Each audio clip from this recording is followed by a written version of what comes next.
আলু পোস্ত তো সবাই খেয়েছেন, কিন্তু ঝিঙে আলু পোস্ত খেয়েছেন? তাই এই রেসিপিটা একবার বানিয়ে দেখুন।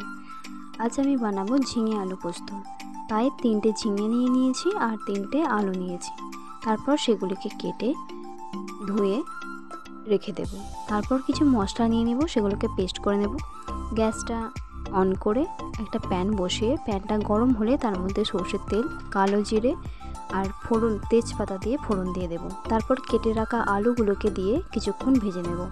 আলুগুলো হাফ ভাজা হয়ে গেলে তারপর কেটে রাখা ঝিঙেগুলিকে দিয়ে দেব, দিয়ে কিছুক্ষণ ভেজে নেব। তারপর লবণ আর হলুদ দিয়ে সেগুলিকে কিছুক্ষণ ভেজে তারপর জল দিয়ে দেব। জল দিয়ে ফুটিয়ে নিলে আমার যে পেস্ট করা মশলাটা দিয়ে দেব।